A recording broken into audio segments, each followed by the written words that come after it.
रहीम अस्सलाम वालेकुम। उम्मीद है आप ठीक होंगे, खैरियत से होंगे। तैयब बलोच आपकी खिदमत में फिर से हाजिर है जी। आज हम डिस्कस कर रहे हैं वो पाकिस्तान के ही सियासी कौमी मंजरनामे से जुड़ा हुआ अहम मामला है। सबसे पहले आपको एक अहम ख़बर देनी है, डिस्कस करना है, और वो ये है कि जैसा कि आप जानते हैं कि पाकिस्तान ने IMF की जो माशी तौर के ऊपर जो शराइत थी वो सारी की सारी शराइत को फुलफ़िल कर लिया है, उन तमाम शराइत को मान लिया है। लेकिन इसके बावजूद IMF जो है वो पाकिस्तान को बेल आउट पैकेज नहीं दे रही, और इसके ख़दशात का भी इजहार गुज़िश्ता रोज़ जो है वो पाकिस्तान के जो मिनिस्टर हैं तिजारत और मईशत के, उन्होंने भी इजहार किया है।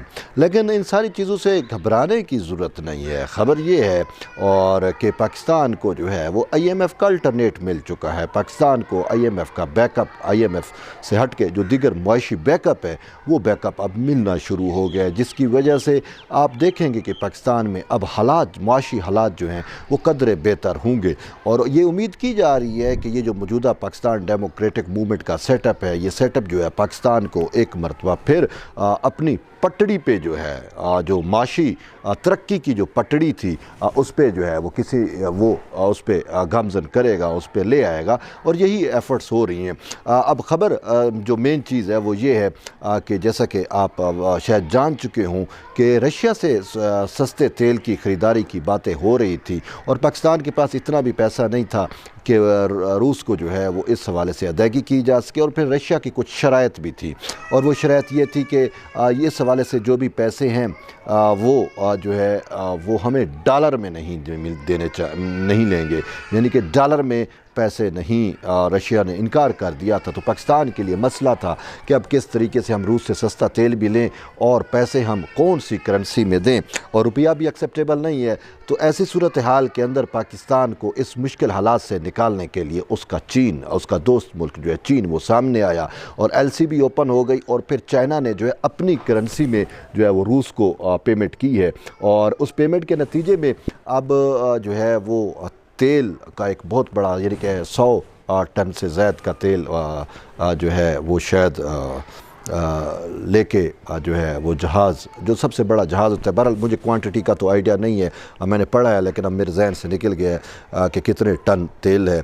बहरहाल वो जो हमारे ऑयल मिनिस्टर हैं उन्होंने तो इस चीज़ की तस्दीक की है कि ओमान तक यह जो है वो पहुंच चुका है, और ओमान से फिर छोटे जहाज़ों के ज़रिए ये तेल जो है वो पाकिस्तान पहुंचाया जाएगा। तो ये सबसे बड़ी अहम ख़बर है और सबसे बड़ी बात है। सिर्फ ये नहीं है, और दूसरी अहम चीज़ डेवलपमेंट ये भी यही है कि पाकिस्तान ने जो चीन को जो है वो कर्ज़े की अदायगी करनी थी, चाइना ने वो भी रीशेड्यूल कर दी है, और नए एग्रीमेंट्स भी हो रहे हैं। उस दिन मैं वज़ीर आज़म पाकिस्तान मियाँ शहबाज शरीफ की टॉक सुन रहा था, प्रेस कॉन्फ्रेंस थी, तो उसमें भी वो कह रहे थे कि हमारे दोस्त ममालिक के साथ जो है वो एग्रीमेंट होने जा रहे हैं, वहाँ से भी हमें उम्मीद है कि हमें जो मुआशी बैकअप है वो मिलेगा।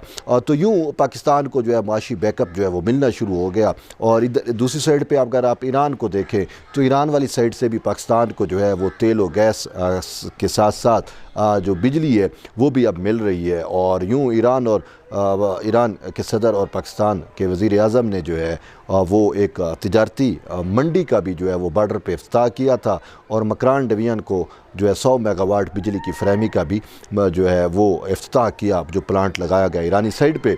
तो यूँ अब ये सारी चीज़ें खुश आइंद हैं। अब इसके असरात पाकिस्तान की मईशत पे क्या पड़ रहे हैं या पड़ने वाले हैं। आप भी कहेंगे कि या अगर यही सब कुछ हो रहा है तो फिर हमें जो है इसके असरात नज़र क्यों नहीं आ रहे। वो बहुत जल्द आपको असरात नज़र आएंगे, ज़रूर आएंगे। देखें, वो जो सिगरेटों की कीमतें बढ़ी थी कि जो 100 रुपये की डब्बी थी वो एकदम 150 से 200 मतलब 100 रुपये की डब्बी 200 रुपये तक पहुंची थी। तो अब ये आपने भी सुना होगा कि कीमतें रिवर्स हो गई हैं, और पुरानी कीमतों पे सिगरेटों की कीमत वापस आ चुकी है। इसी तरीके से आटे जो है वो फ़ी मन जो है वो 200 रुपया डाउन हो गया है, और इसी तरीके से और चीज़ें भी जो हैं वो ऐसा ऐसा अब सस्ती होंगी या हो रही हैं। अब सस्ती एकदम तो नहीं होती, जिनके पास स्टॉक है वो तो महंगा स्टॉक ख़रीदा हुआ है, तो इस वजह से इसके कुछ असरात अभी ऐसा ऐसा मिलना शुरू होंगे। और फिर ये जो बजट है बजट देने जा रहे हैं, ये अभी मई जून में बजट होता है, तो बजट में भी आपको बहुत बड़ा रिलीफ नज़र आएगा। इसमें सरकारी मुलाजमीन की तनख्वाहों में इजाफे से लेकर और आम आवाम के लिए भी बहुत सारी टैक्स से लेकर बहुत सारी चीज़ों में छूट मिलेगी।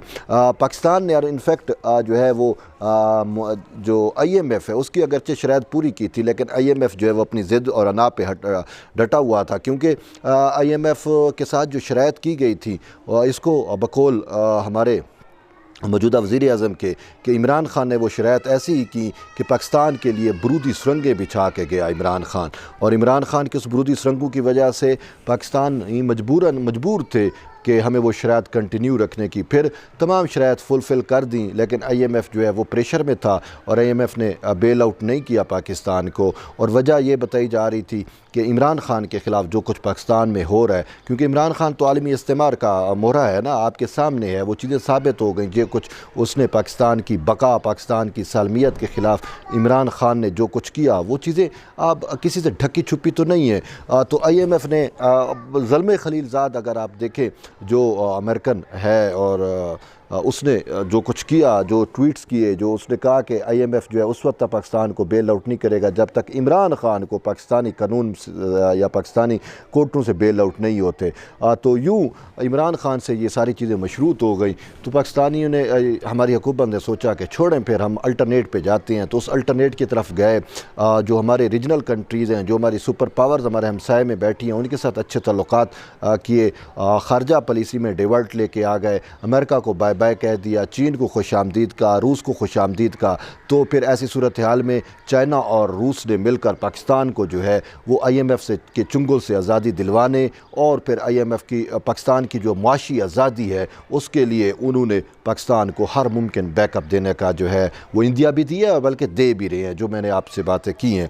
तो अब ये तो एक अहम डेवलपमेंट थी, तो मैंने कहा आपसे शेयर कर लूँ, और इंशाल्लाह आने वाले दिनों में और भी इस माशी हवाले से बहुत अच्छी ख़बरें मिलने लगी हैं। जैसा कि आप ख़ुद अब हम भी वेट कर रहे हैं कि जो बजट आने लगा है, और हम उम्मीद करते हैं, बल्कि हुकूमत से ये इल्तमास भी करते हैं कि इस बजट में जो है वो आवाम को बहुत बड़ा रिलीफ दिया जाए।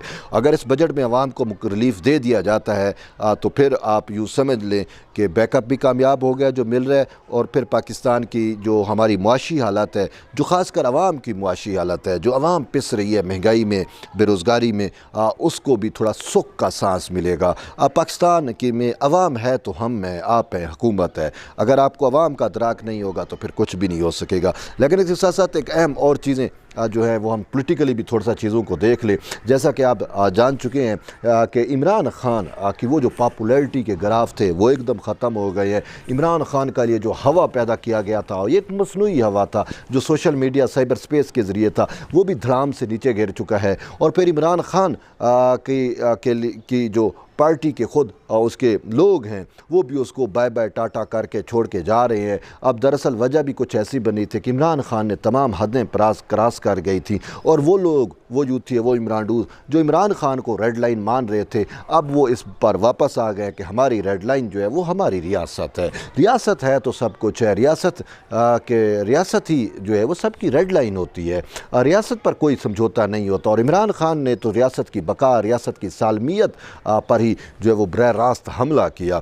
अब ऐसी सूरत हाल में उसका तन्हा रह जाना जो है वो उसमें कोई मुज़ायका नहीं है, वो कोई अनोखी चीज़ नहीं है। ऐसा ही होता है जब आप रियासत के सामने खुल के सामने आ जाते हैं तो फिर जो है वो आपको आपके अपने ही दोस्त जो है वो आपको छोड़ जाते हैं, क्योंकि उनके लिए जो रेड लाइन होती है वो रियासत होती है। हर पाकिस्तानी के लिए जो रेड लाइन है वो रियासत पाकिस्तान है, ना कि इमरान खान या कोई और शख्स है। तो इसी वजह से अब इमरान खान का अब ये हाल हो चुका है कि उसको अपने ज़ामिन नहीं मिल रहे। अदालतों में ज़मानत के लिए जाता है तो लोग उसकी ज़मानत देने को तैयार नहीं है, कोई उसके मुचलके जमा कराने को तैयार नहीं है। वरना एक था कि लोग बरल ये आप इसे कह सकते हैं मकाफ़ात अमल है। अब दूसरी तरफ देखें कि उसके कुछ लोग तस्वे भी बहा रहे हैं, जी हमसे मजबूरन। बात यह है कि ये मकाफ़ात अमल है, जो कुछ इन्होंने किया उन्होंने भरना तो है। बहरहाल ये सारी सूरत हाल अब इस चीज़ की गमाजी है या अक्कासी करती है कि इमरान इज़ नो मोर, इमरान ख़त्म हो गया, इमरान माजी का हिस्सा हो गया।